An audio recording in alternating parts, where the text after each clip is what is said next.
Hi, I'm Roberta. Welcome to my kitchen. Today we're making risotto. Now, whatever you think you know about risotto, you are going to learn something today because my friend Alessandro Pavoni is the king of risotto. Buongiorno, grazie. I don't think you've tasted risotto until you've tasted Alessandro's. Alessandro's from Lombardia, which is the home of risotto, am I right? Lombardia, Piemonte, Veneto, but the risotto alla Milanese also from Milan, right? And we do it in risotto alla Milanese. And I think Milanese is a great one to start with because it's one of the most basic. Once we master that, then we can make any risotto, right? Look, yes, risotto alla Milanese is actually the wave style, so Yes. it's softer. For example, in Piedmont they do risotto alla Piemontese, which is harder. So there is also different styles. But for this risotto in particular, we use carnaroli. Carnaroli is a super fine rice from Lombardy and Piedmont and Veneto. This one in particular is on the border between Lombardy and Piedmont, so on the west part of Lombardy. And it's called aquarella. It's a fantastic rice which aged 1 year. They aged 1 year to stabilize the starch. Right. Along the long cooking process, the starch will be released very slowly, but it will maintain the al dente consistency through the process. And it's very hard to. I call it like waterproof, meaning that it's hard to make a bad risotto with this rice. With this rice. So that's the rice we're sending you, and that's Yes. good to know. Another thing, we use grano padano because grano padano is from Lombardy. You can also use Parmigiano Reggiano if you want. The important thing with this cheese is that you buy it block. Yes. And you can smell it, you can actually appreciate the quality before you grate it. I think you're going to grate it for them or they're going to? No, they're going to grate it, but I've grated it for you today. When you go to the supermarket, anywhere, don't buy it already grated because there will be some sawdust in it to make volume. Just make sure that you have the quantity right there to evaluate before you grate. Right? And then we have a beautiful echelon, which actually I'm going to peel. Please. Okay. I like the echelon for the risotto because some people use onion only, some people use onion and garlic. Echelon is sometime in between. Is it a little more subtle, do you think? Yeah, more subtle, more elegant. Okay. You know, like it's more rounded in your mouth, and it's more elegant, I would say. And meanwhile, I do that. Actually, what I'm going to do as well. We send you this saffron because I like good punch of saffron.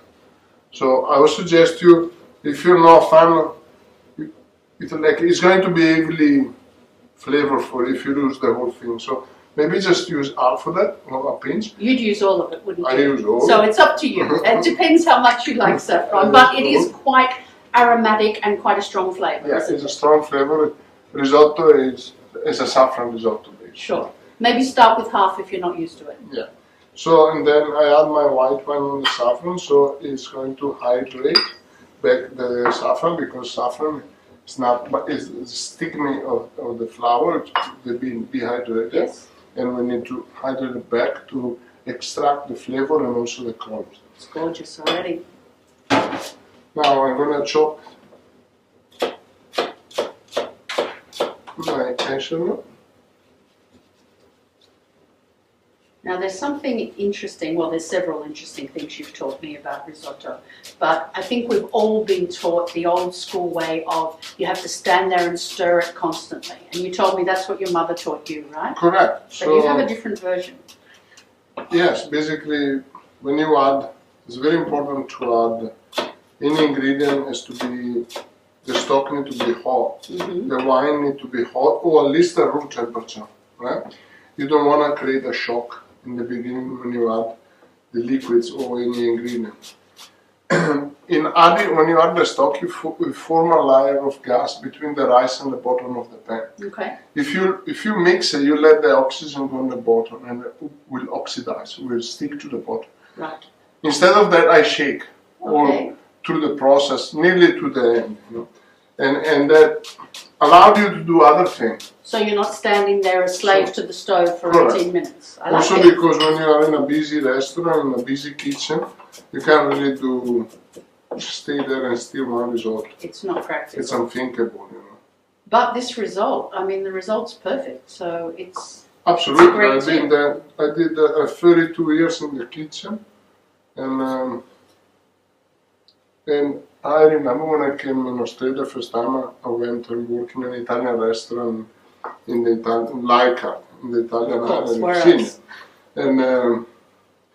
and I was cooking pasta and risotto, obviously, in the kitchen, and he used to come to me.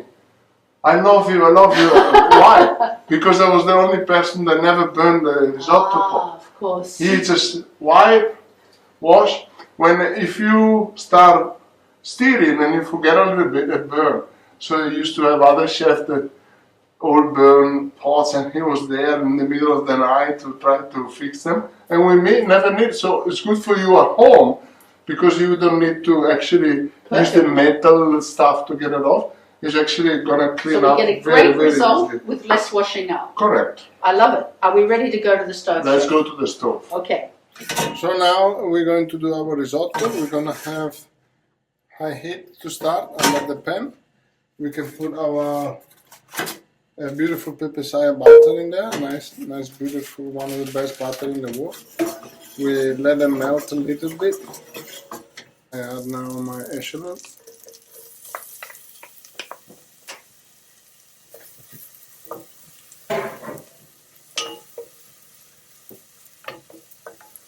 This is the soffritto. For us, soffritto in Italy, it's a lifestyle. Like everything, when you cook, the soffritto and the stock's gonna determine the end flavor. Like, it would be the same like you think about Asia, when you think about Thai food, you know, like the soffritto when they do their curries. Yes. You know, it's all about that. The whole curry. So this is the base of the risotto. This is where your flavor comes from. Beautiful, yeah. And anything, we always start with a soffritto, any recipe, you know, any good recipe. We did it also with ossobuco, with different vegetables. This one only with echalot. I think almost any recipe seems to start with frying off some onion in oil and butter. Very important. Onion, garlic, shallots, celery. Depend on the recipe. Now, I'm happy with that. We cook for a few minutes. I'm gonna add my riso, this beautiful rice, which you can actually see the flour, the aging process. What he does, he put the germ of the rice. He mills it. Powderize, yes. And he put it back on the aging process with the rice. So that one is gonna help you actually to obtain the creamy texture. Right, the starchiness. Yeah. So we're gonna make this one quite hot. So usually I like the stock to be hot, but in this case, because we need to be more gentle, because the saffron, so we're gonna put it at room temperature. Okay, so yeah. But excuse me, the wine I was talking about. The stock is actually, I want that to be just simmering. Yeah. Because you don't want to, every time you add the stock, to decrease the temperature of the rice. So you got to make sure that the rice is hot enough that you can actually touch it. So now I heard myself touching it, so it's ready. I'm not sure that's a good test, but anyway, chef. Actually, I like to add a touch of salt as well. And that's it. And it's gonna basically, this is the only time that you're going to mix. We're gonna let it evaporate. You're gonna make sure that the evaporation is complete. Otherwise, it would be bitter. Okay, we want the alcohol to go away. Okay, we're gonna heat it up back very nicely. Now we're gonna start with our stock.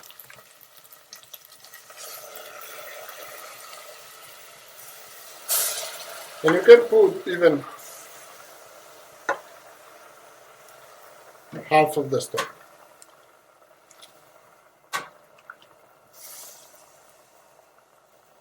Even 3/4.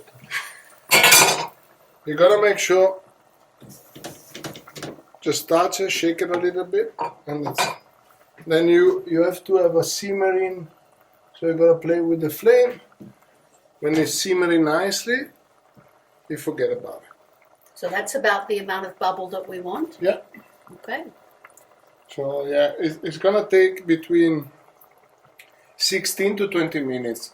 So while our risotto is cooking, Yeah. what can you tell us? What do we need to know So- about risotto? If there is risotto is a live thing because it absorbs humidity from the air. The rice does. The rice. Okay. So, for example, this risotto comes in vacuum tins. Mm-hmm.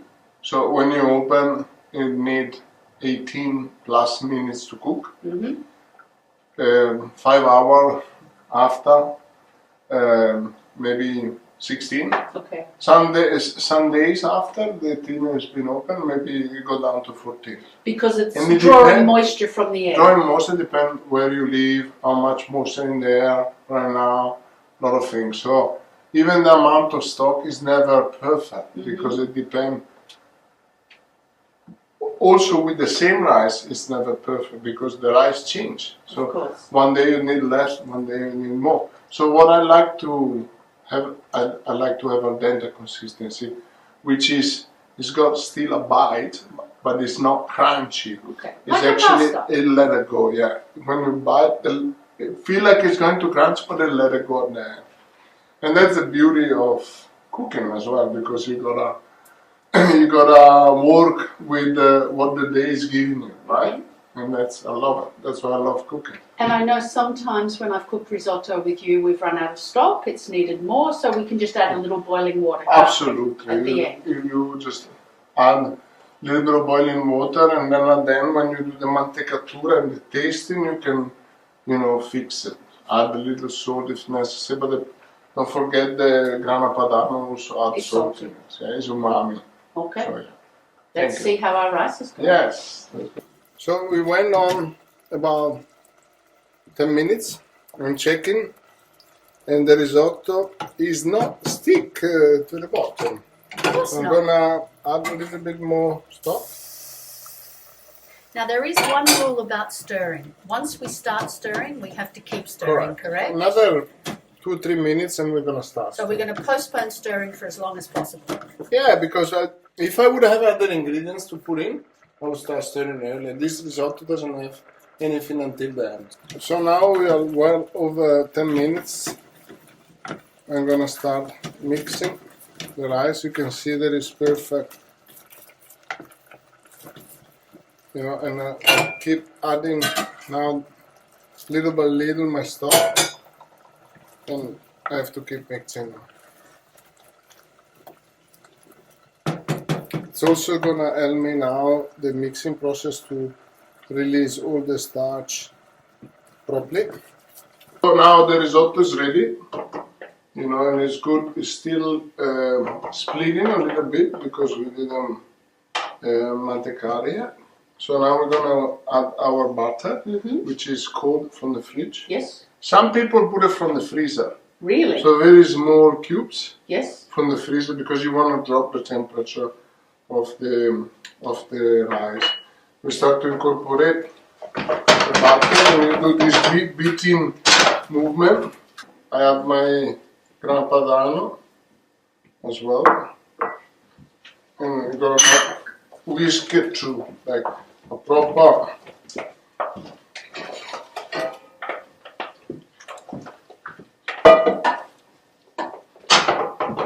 Now you can adjust the little bit extra stock. Roberta knows. I have salt here too if you need it. Yeah. So Ah, now Alonda. you do the wave. Taste the flavor. Buonissimo. No, don't need salt. It's good. Very Yeah. good. So now the risotto is ready. We're gonna put your portion right on the middle.